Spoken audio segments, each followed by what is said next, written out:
आज का चुनाव महाराष्ट्र के संदर्भ में है। आज का जो प्रेस कॉन्फ्रेंस है वो महाराष्ट्र के चुनाव के संदर्भ में है। आप सभी जानते हैं कल संविधान दिवस था। संविधान दिवस के उपलक्ष्य पर जिस प्रकार से मल्लिकार्जुन खड़गे जी ने अपने कार्यालय, कांग्रेस के कार्यालय में भाषण देते हुए उन्होंने ईवीएम को कोसा है और जिस प्रकार उन्होंने कहा है कि ईवीएम हटाना है और बैलेट पेपर को फिर से लेकर आना है, उस विषय में आज यह प्रेस कॉन्फ्रेंस हो रही है। मल्लिकार्जुन जी ने कहा है कि हमें ईवीएम को साइड में रखना है।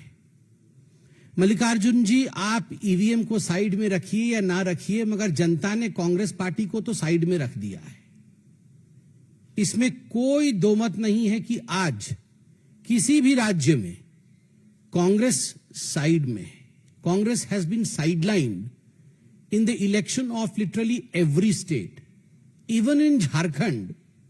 आज कांग्रेस पार्टी भारतीय जनता पार्टी के पीछे है। महाराष्ट्र में तो नेस्तनाबूत हो गई है। मात्र 16 सीटें लेकर कांग्रेस पार्टी महाराष्ट्र में आई है, जहां महायुति की प्रचंड जीत हुई है। वही कांग्रेस पार्टी आज महाराष्ट्र में एक तरह से उसका सफाया हुआ है। स्वाभाविक है, the frustration is written large on the face of the leaders of Congress party, including Mr. Rahul Gandhi and others. Mallikarjun खड़गे जी ने कहा कि हमें ईवीएम कतई नहीं चाहिए। मल्लिकार्जुन जी, राहुल गांधी जी, आपको ईवीएम नहीं चाहिए, आपको जुडिशियरी भी नहीं चाहिए। आप तो बता रहे थे जुडिशियरी का काम भी हमें करना पड़ रहा है, वो नहीं कर रहे हैं। आपको इलेक्शन कमीशन भी नहीं चाहिए, आपको ईडी भी नहीं चाहिए, सीबीआई भी नहीं चाहिए, आपको भारत सरकार भी नहीं चाहिए क्योंकि ये तो अच्छी सरकार नहीं है। आपको कुछ नहीं चाहिए, तो मुझे लगता है आपके लिए सर्वोच्च स्थान और उपयुक्त स्थान मंगल ग्रह है। कोई नहीं है वहां, न जुडिशरी है, न ईडी है, न सीबीआई है, वहां ईवीएम मशीन भी नहीं है, इलेक्शन कमीशन भी नहीं है। वहीं जाइए, वहां बिल्कुल आप शहजादे जी को कुर्सी पर बैठाइए और आनंद से रहिए। मुझे बड़ा आश्चर्य हुआ, मल्लिकार्जुन खड़गे जैसे एक सीनियर पॉलिटिशियन ने कल एक वाक्य कहा कि एससी, एसटी और ओबीसी और गरीबों के जो वोट है वो ईवीएम के कारण खराब हो रहे हैं।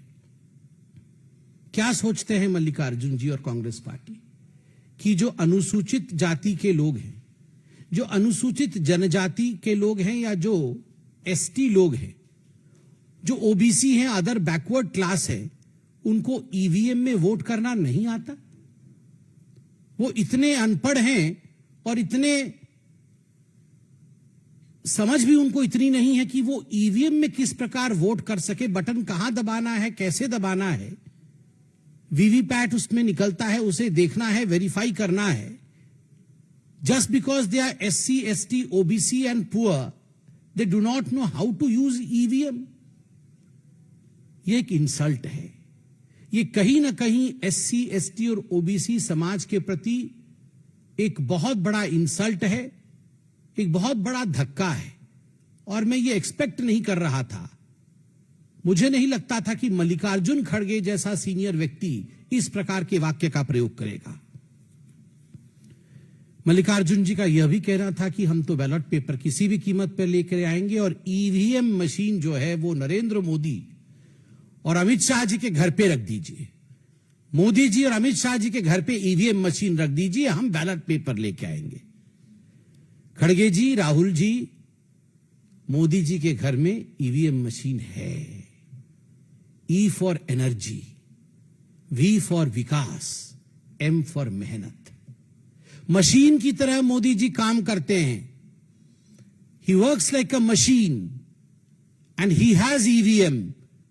वो ऊर्जा उनके पास है। E for energy, V for vikas, विकास के लिए, डेवलपमेंट के लिए काम करते हैं। और वो अतुलनीय मेहनत, ईवीएम, उसी के कारण आज भारतीय जनता पार्टी जीत रही है। सही कह रहे हैं, हम ईवीएम के कारण जीत रहे हैं, जहां ई से एनर्जी, वी से विकास और एम से मेहनत होता है, और आप आरबीएम के कारण हार रहे हैं।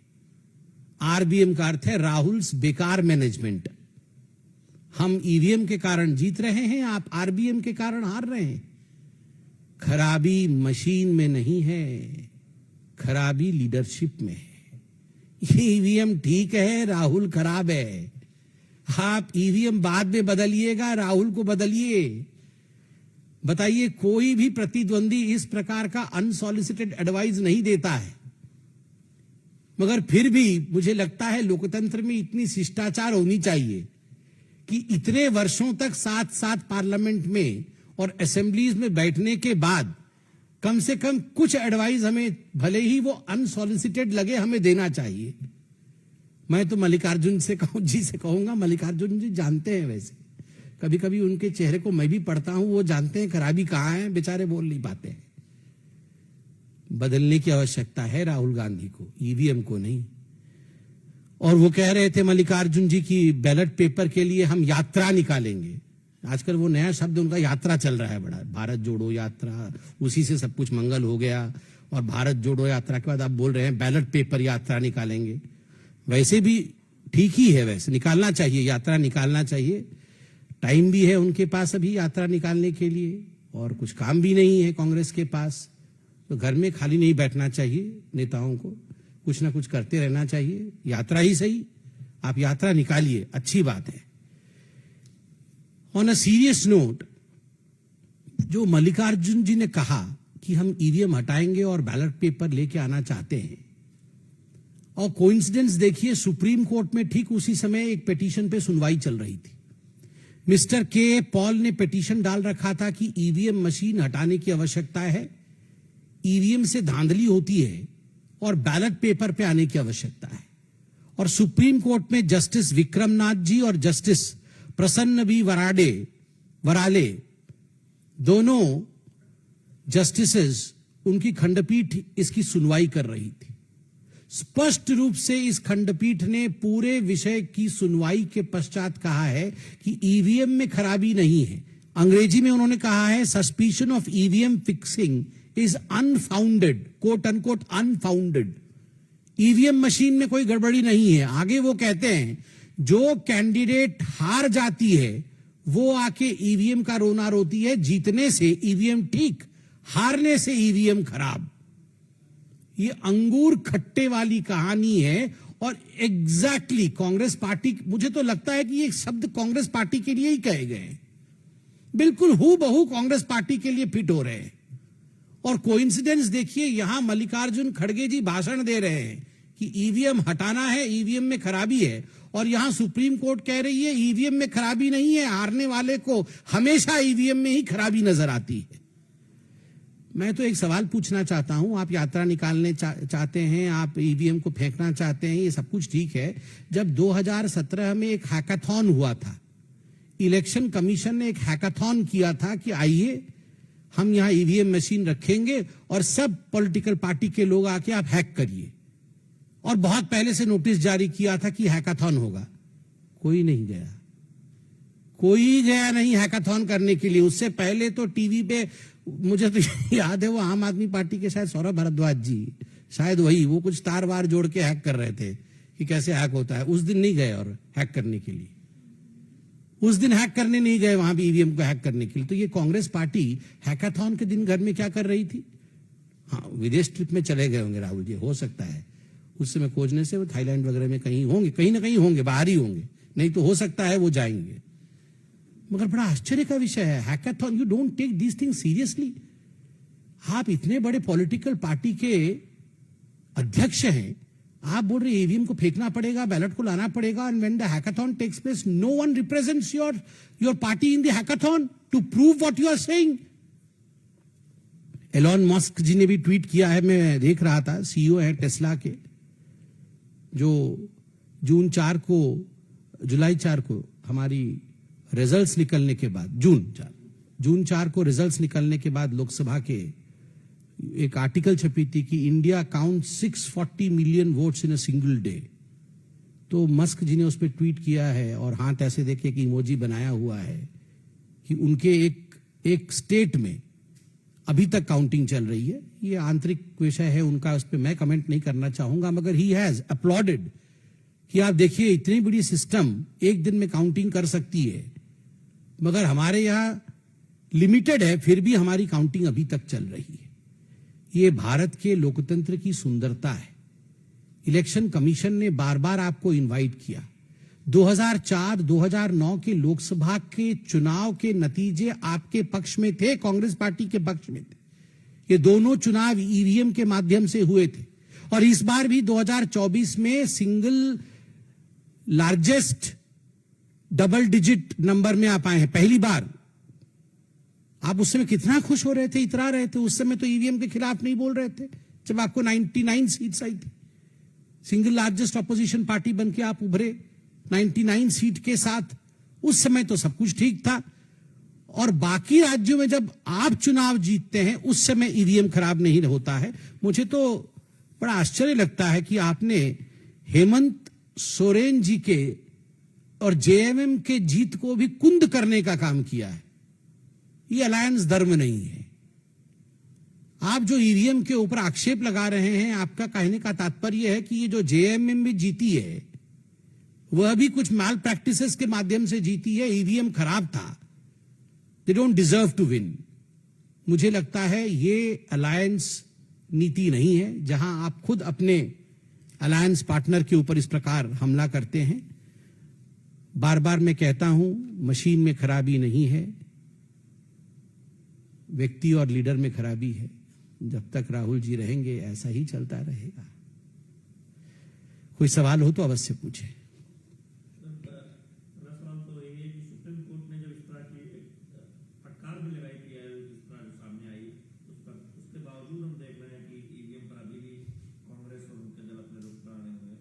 तो क्या आपको लगता है कि ये घटनाओं को निराशा से बचाने के लिए ऐसा कह रहे हैं या फिर क्या उनकी रणनीति हो सकती है, रणनीति, क्योंकि वो तो लगातार कह रहे हैं यहाँ पर क्या रणनीति हो सकती है और क्या बोलेंगे लोगों को? सब कार्यकर्ता कांग्रेस पार्टी के जानता है, सब जानते हैं कि राहुल गांधी से नहीं हो पाएगा। ये कौन नहीं जानता है? मैं भी जानता हूं, वो कार्यकर्ता भी जानता, हमारे सारे कार्यकर्ता जानते हैं। आप लोग बोलते नहीं है, आप लोग भी मन में सोच के देखिए और कांग्रेस वालों से पूछिए, वो भी बोलते नहीं हो पाएगा उससे। अब क्या बोलेंगे कि ये चुनाव राहुल गांधी जी के कारण हार गए? अब यही सब बोलेंगे, ईवीएम खराब हो गया जी, मशीन खराब हो गई, बिजली कट गई, रोड खराब था, हमारा कार काम नहीं कर रहा था। यही सब बोले, कुछ तो बोलना पड़ेगा ना। अब यही बोलते हैं ईवीएम खराब हो गया है, जानते सब है कि राहुल खराब हो गए हैं।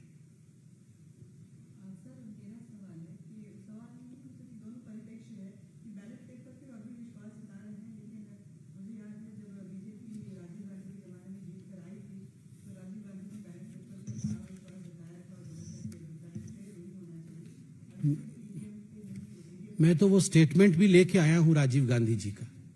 राजीव गांधी जी ने स्टेटमेंट दिया था बैलेट पेपर के विरोध में। राजीव गांधी जी ने कहा था कि ये 86 सीट बीजेपी को कैसे आ गई, और वो कथन में राजीव गांधी जी का स्टेटमेंट पढ़ देता हूं। सच क्या है? बीजेपी के पिछले पार्लियामेंट में लोकसभा में 86 सीटें आई थी। उनकी 86 सीटें जीतने की ताकत आज तक नहीं बनी। उनका वोट 8% से बढ़कर मुश्किल से 12% हो गई। 8 से बढ़कर 12% होने से उन्हें 86 सीटें मिल गई। यह तो हिसाब जुड़ता नहीं है, पल्ले पड़ता नहीं है। इस हिसाब से तो कांग्रेस को 500 के 500 सीट जीतनी चाहिए। कुछ गड़बड़ है। गड़बड़ तो यह है ही। बताइए, उस समय तो बैलेट पेपर में चुनाव हुए थे तो वो गड़बड़ बता रहे थे बैलेट पेपर को, and he was advocating that ballot paper system should be done away with. पिताजी बोले बैलेट पेपर खराब, बेटे जी बोले ईवीएम खराब। वाह, मतलब राजशाही वापस ले आए और उसके बाद बस मुकुट पहना दे इनको। बस एक वहां पीछे पर सिंहासन रख के, आइए जी आइए महाराज शहनशाह जी बैठ जाइए, आप मुकुट पहना दे। बैलेट भी खराब, ईवीएम भी खराब, ये चाहते वही है, मुकुट मुकुट पहनना है इनको।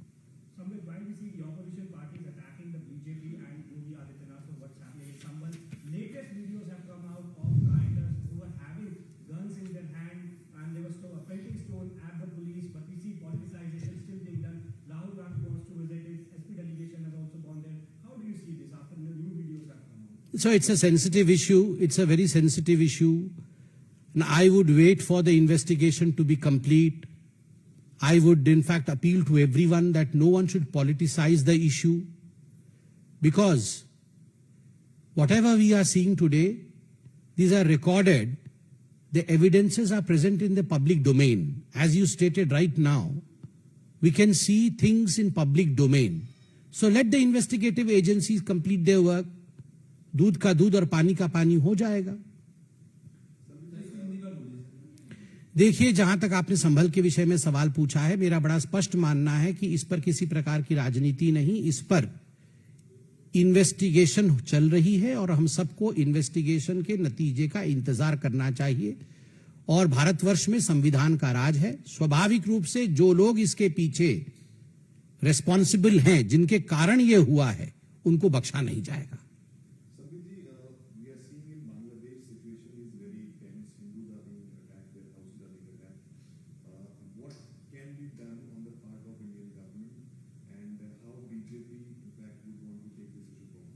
See, as far as Bangladesh and as far as arresting of a monk also, a revered monk also in Bangladesh is concerned, the foreign ministry has issued a statement, has given a statement to which Bangladesh also has reacted. I believe as a political party, I would refrain from making any statement since the government of India has already made a statement. We ditto the stand of the government of India.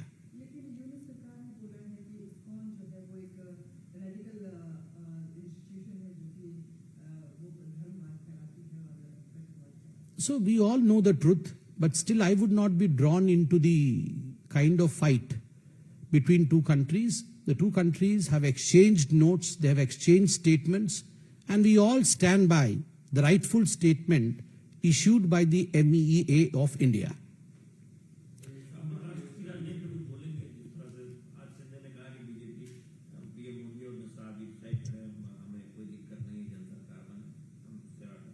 देखिए, यह विषय महायुति का है, उनके बीच meeting का है. उस विषय से मैं अनभिज्ञ हूं. स्वाभाविक रूप से वो मैंडेट मेरे पास भी नहीं है कि मैं उस पर कमेंट करूं. मैंने भी अभी माननीय शिंदे जी के प्रेस कॉन्फ्रेंस को सुना. शिष्टता, शालीनता और भद्रता के शब्दों को उन्होंने बहुत अच्छे से पिरोया है, हम सब ने सुना है. और इस विषय पे जब तक बैठक इत्यादि नहीं होती है, मुझे लगता है हम अभी इस विषय से अनभिज्ञ हैं.